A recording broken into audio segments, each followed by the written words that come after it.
Could the random jiggle of atoms be used to solve problems instead of causing errors? Standard chips treat heat and random atomic jiggling as a threat to accuracy, spending massive energy to drown out the noise.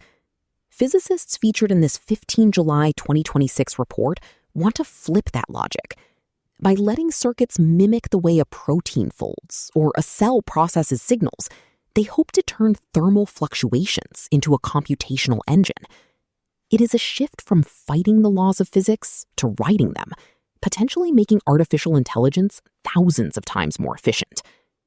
Written by Philip Ball in Quantum Magazine, narrated for Arva.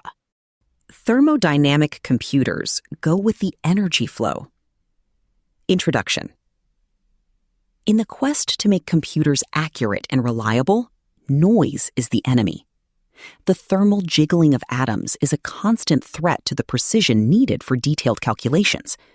Whether we're dealing with familiar classical devices like the laptops or supercomputers that we use today, or fancy quantum devices that promise us faster computation tomorrow, we don't want some haphazard heat fluctuation to flip a binary digit from a 1 to a 0, sending a calculation off course.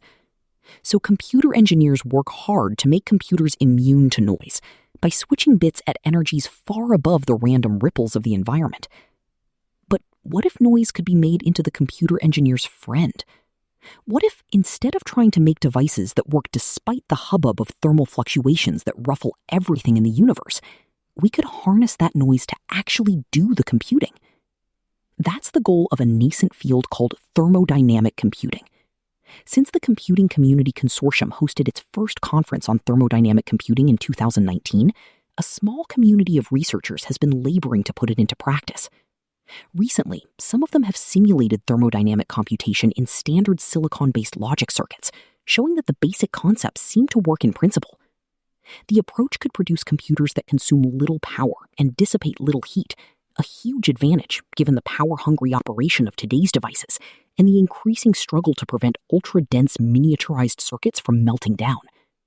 Thermodynamic computing would make use of thermodynamic processes, which distribute and dissipate energy and inevitably increase randomness at the microscopic scale. The field is about designing computers that exploit thermodynamics as a computational resource, said Patrick Coles, a physicist at the startup Normal Computing in New York. If it works, it could transform not only the computing industry, but the very way we think about computation itself. A path through the energy landscape. The second law of thermodynamics tells us that the entropy of a closed system should increase over time. Things should become less organized overall. This means that energy gets dissipated as random thermal fluctuations, which are generally of no use to anyone. Some processes in nature, however, use those fluctuations to find their way to a more organized state. I think thermodynamic computing was developed with the thought that it was piggybacking on the computation that already happens out there in the rest of the world, but is not explicitly labeled as such, said David Sivak, a statistical physicist at Simon Fraser University in Burnaby, Canada. In thermodynamics, the way a physical system changes over time, its dynamics, can be described as a trajectory through an energy landscape, a kind of map of the total energies of different configurations of a system's components. In this landscape, valleys are where the system settles into comfortable, low-energy configurations, while peaks are high-energy configurations that are relatively unstable. A system like this reaches equilibrium when it settles in the lowest valley and stays there. If this all seems a bit abstract, think about milk. What allows many people to digest dairy products is a chain-like enzyme called lactase, which is produced in the small intestine and fits together like a puzzle piece with the complex sugar in milk called lactose. The compatibility between their shapes allows lactase to break lactose apart into its simple sugar components, which are more easily managed by the digestive system. But how does lactase get this useful shape?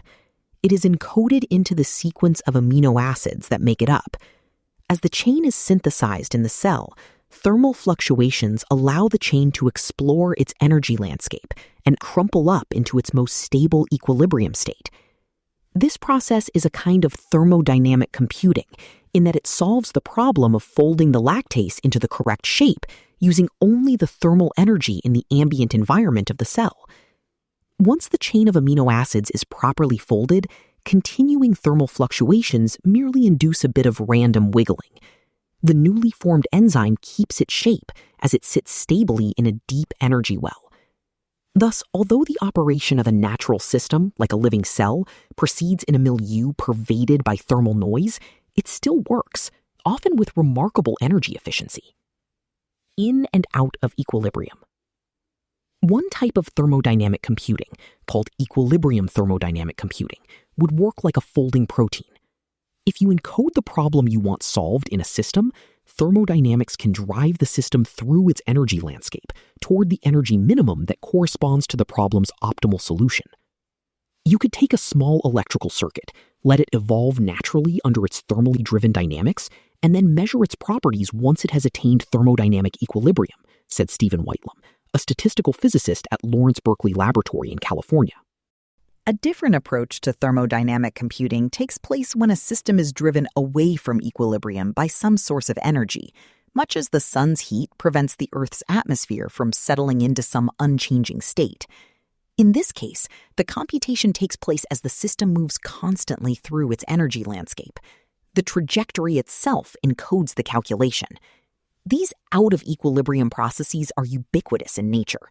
Life itself is one of them, powered by a constant flow of energy and matter. The trajectories of objects moving under such non-equilibrium conditions display a version of so-called Langevin dynamics, named after the early 20th century French physicist Paul Langevin. Langevin dynamics represents a kind of relaxation. The system seeks to lower its energy, and it dissipates energy in the process. But the system can never settle into a fixed equilibrium state because random impulses, such as thermal fluctuations, constantly push it onto some new course. In principle, Langevin dynamics can be embodied in an electrical circuit if it is operating at a power level low enough to be affected by random thermal fluctuations, Whitelam said.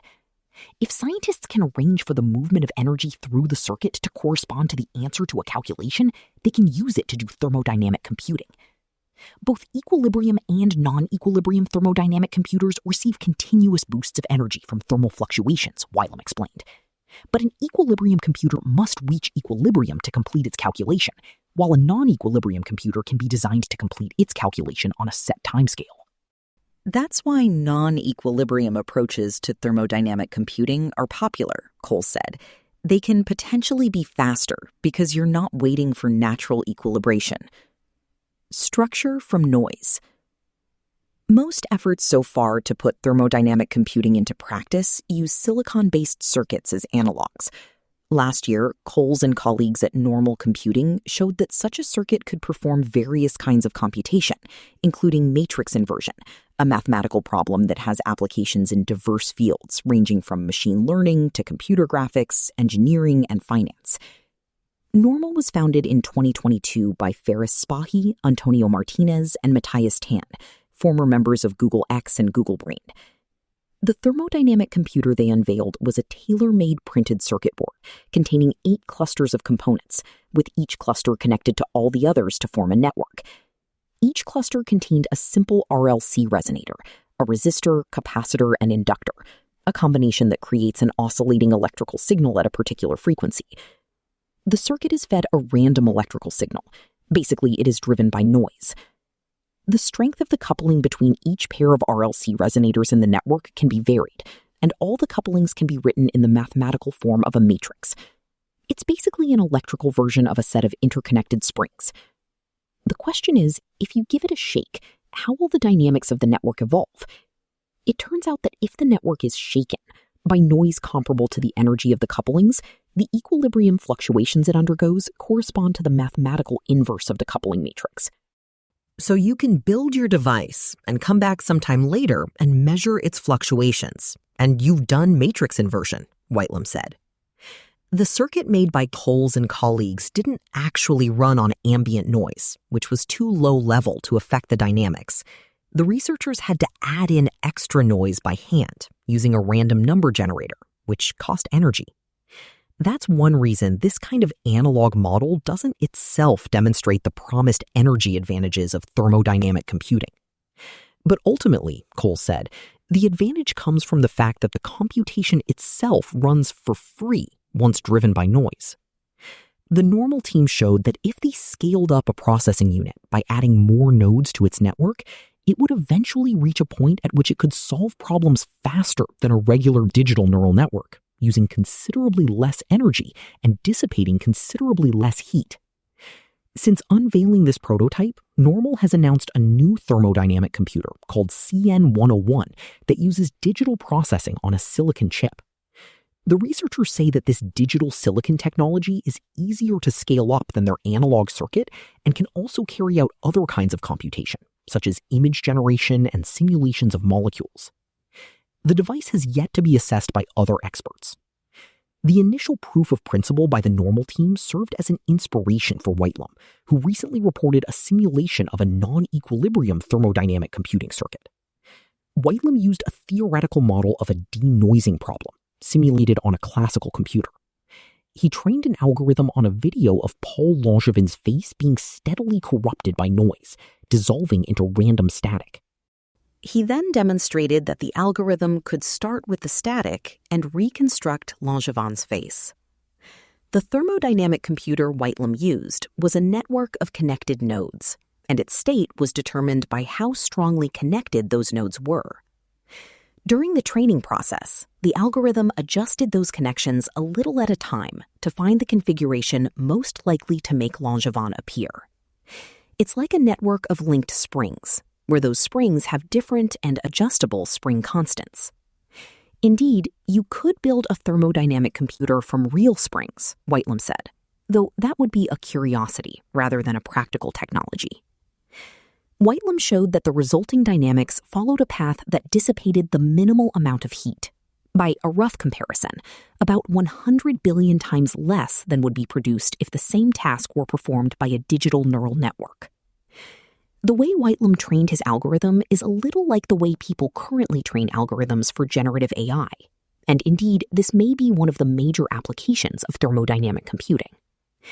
My algorithm is generative in two ways, Whitelum said. First, it turns noise into structure, thereby generating order from disorder. Second, if you train it on a set of images, then it can generate additional images that it hasn't seen before. Normal computing is not the only startup betting that thermodynamics will feature in the future of computing. The Boston-based company Extropic was also founded in 2022 by a team from Google, IBM, Apple, and Microsoft. In October 2025, the company announced the world's first scalable probabilistic computer, a grid of thousands of interconnected semiconductor-based components on a chip, which it says can run generative AI algorithms using about 10,000 times less energy than existing algorithms. That work has yet to be peer-reviewed. Doing what comes naturally. In addition to potentially offering low-cost, low-dissipation computing, thermodynamic computing might also offer insights into the way natural complex systems work.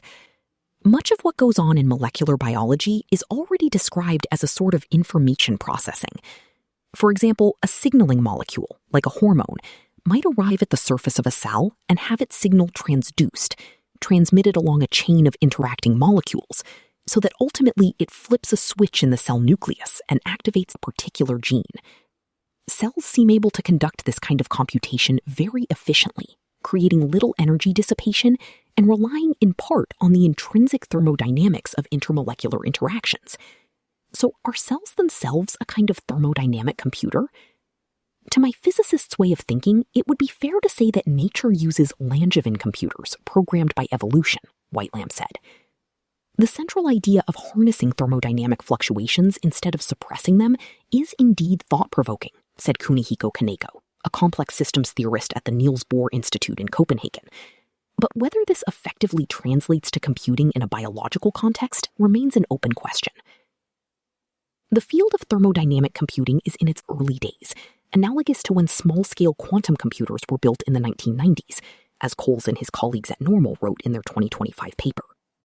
Quantum computing is now a global industry, estimated to be worth around $12 billion. But it's a lot easier to build circuits from simple semiconductor-based resonators than from quantum bits that have to be kept in delicate, entangled quantum states and often need cryogenic cooling. The lack of technological barriers for thermodynamic computing can potentially make it a more near-term alternative to quantum computing, the Normal team wrote. Whitelam makes a similar comparison with the neural networks that underpin today's AI. The computer designs we've come up with so far for thermodynamic computing are only as capable as the small digital neural networks of around 1990, he said.